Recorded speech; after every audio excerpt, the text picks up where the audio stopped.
আসসালামু আলাইকুম। ফারহানা মনি ব্লগস থেকে ফারহানা বলছি। কেমন আছেন সবাই? আমি আলহামদুলিল্লাহ ভালো আছি। তো ঢাকার উদ্দেশ্যে খুলনা থেকে রওনা দিয়েছি। ছেলে বাইক চালাচ্ছে, আমি পিছনে আছি। তো আসলে মনটা অনেক খারাপ আসলে, যেটা বলে প্রকাশ করা যাবে না। মাকে দেখতে গিয়েছিলাম, সেটা আপনাদের সঙ্গে শেয়ার করেছিলাম। তো আজকে সকালে আসলে ঢাকার উদ্দেশ্যে রওনা দিয়েছি। তো মাকে ছেড়ে আসতেছিলাম, তো খুব বেশি খারাপ লাগতেছিল। মানে সকাল থেকে মা এটা গুছাচ্ছে ওটা গুছাচ্ছে, যা মানে আসলে কি বলবো, মায়ের এমনই হয়। তো খুব কান্না পাচ্ছিল, কিন্তু মাকে আসলে বুঝতে দেয়নি। খুব হাসি খুশিভাবে বাসা থেকে বের হয়েছি। পরে আসলে কলিজাটা ছিঁড়ে যাচ্ছিল, মনে হচ্ছিল যে ওই মুখটা যেন চোখের সামনে বারবার ভেসে উঠতেছে।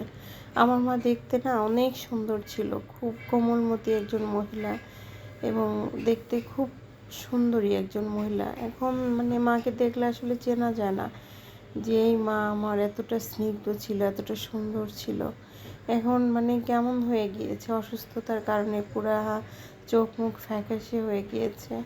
খুব কষ্ট পাচ্ছিলাম আসলে। যে কদিন ছিলাম মায়ের কাছেই ঘুমিয়েছিলাম, মানে চেহারার দিকে আসলে তাকিয়ে থেকেছি। কেমন মানে কেমন মা কেমন হয়ে গিয়েছে।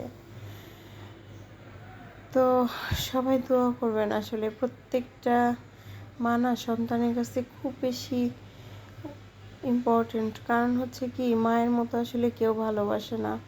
মা তো মায়ের কখনো তুলনা হয় না।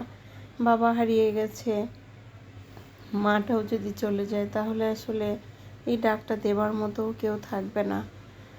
তো আমার ভাইয়েরা, আমার দুটো ভাই সরকারি চাকরি করে রেলওয়েতে। মাও পেনশন পায়, আমার বাবার পেনশন। তো আসলে এরা স্বয়ংসম্পূর্ণ। তারপরেও আসলে মানে কি বলবো, মানে কষ্ট থেকেই যায়। চেহারাটা দেখে খুব বেশি খারাপ লাগতেছিল। ভাইয়েরা খুব রেসপেক্ট করে, খুব মানে মায়ের প্রতি খুব কেয়ারিং। ভাইয়ের বউরাও খুব কেয়ারিং।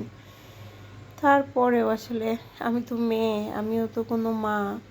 আমার কাছে খুব বেশি কষ্ট হচ্ছে।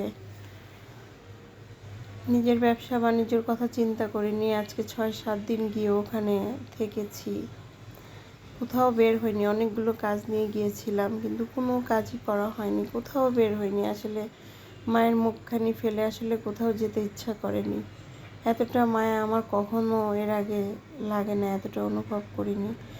কিন্তু এইবার আমার বেশি কষ্ট হচ্ছে। জানি না আসলে মাকে হারিয়ে ফেলবো নাকি, সেটাও বুঝতে পারতেছি না। তবে কষ্টটা এবার যেন আমার বেশি হচ্ছে। দোয়া করবেন সবাই আমার মায়ের জন্য। আমার মাকে যেন আল্লাহ তাড়াতাড়ি সুস্থ করে দেন, আমার মা যেন আগের মতো সুস্থ হয়ে যায়।